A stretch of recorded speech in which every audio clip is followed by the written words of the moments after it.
उस क्लास में लगभग 40 स्टूडेंट बैठे थे। अचानक एक स्टूडेंट खड़ा हुआ और उसने बहुत घबराते हुए प्रोफेसर से कहा, सर मेरे पिताजी ने मेरे इस बर्थडे पर मुझे बहुत कीमती घड़ी गिफ्ट में दी थी, सर वो घड़ी अभी किसी ने चुरा ली। तो प्रोफेसर ने अचरज से कहा, अभी कैसे चुरा लेगा? बोले, सर अभी जो 5 मिनट का ब्रेक हुआ था उसमें मैं अपनी घड़ी अपने टेबल पर रख के गया था और उसके बाद से वो घड़ी नहीं मिल रही है। प्रोफेसर ने कहा, उसके बाद कोई भी इस क्लास से गया और आया नहीं है, इसका मतलब जिसने भी घड़ी उठाई है वो इसी क्लास में है। प्रोफेसर के मन में विचार आया कि इन लोगों को एक दूसरे के बारे में पता नहीं लगना चाहिए कि किसने घड़ी चोरी की।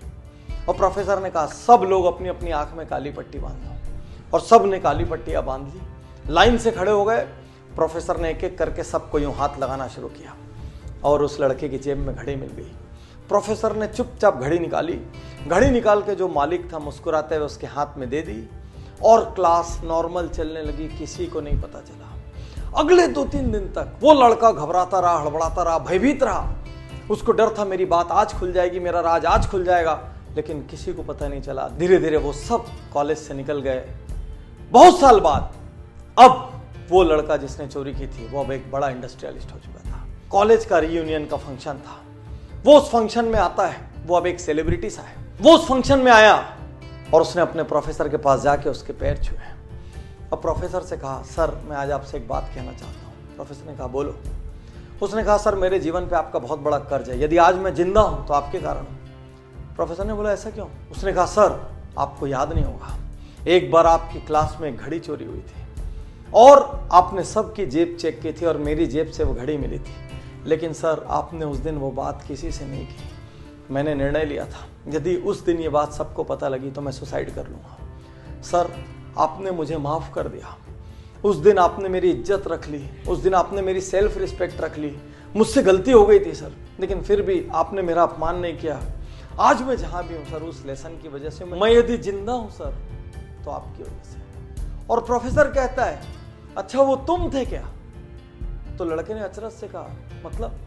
बोले, उस दिन मैंने तुम सबकी आंखें तो बंद कराई थी, लेकिन साथ साथ मैंने अपनी आंखों में भी पट्टी लगा ली थी ताकि मुझे भी नहीं पता चले मेरे कौन से स्टूडेंट ने काम किया है। मैं नहीं चाहता था मेरे अपने किसी स्टूडेंट की वैल्यू मेरी नज़रों में हल्की हो या मैं किसी के साथ दुर्व्यवहार करूं। ये सुनते ही वो लड़का जो अब एक नामी इंडस्ट्रियलिस्ट था, उसकी आंखों में आंसू आ गया और वो प्रोफेसर के गले लग के 2 मिनट तक रोता रहा।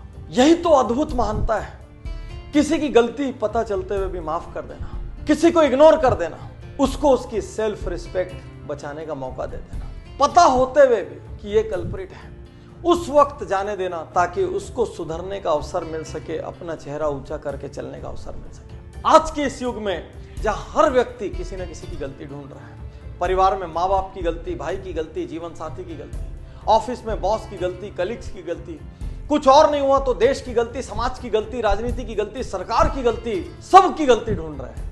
ऐसे में क्या हमको ऐसे लोग नहीं चाहिए जो एक दूसरे को माफ कर सके? माफ करना और माफी मांगना ये कायर नहीं कर सकते, ये शक्तिशाली लोगों का काम है। साथियों, इस कहानी ने मुझे इतना इंस्पायर किया।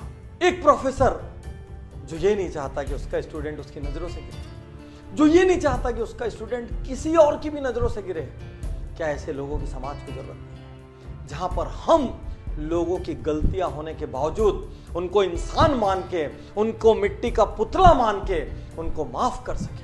हमारे भाई से गलती हुई, हमारे पार्टनर से गलती हुई, हमारे जीवन साथी से गलती हुई, हमारे किसी और फैमिली मेंबर से गलती हुई, रिलेटिव से गलती हुई, कलीग से गलती हुई, मोहल्ले में, कॉलोनी में, स्ट्रीट में रहने वाले किसी से गलती हुई, समाज के किसी अंग से गलती हुई, 1-2 बार माफ कर दो, जाने दो ना उनको उनकी सेल्फ रिस्पेक्ट के साथ। गलतियां ढूंढना महानता नहीं है, गलतियों को इग्नोर करना और सामने वाले को अपना सम्मान बचाने का मौका देना महानता है। यदि आप भी हर दिन ये गलती करते हैं, अपने आसपास के लोगों का दोष ढूंढते हैं,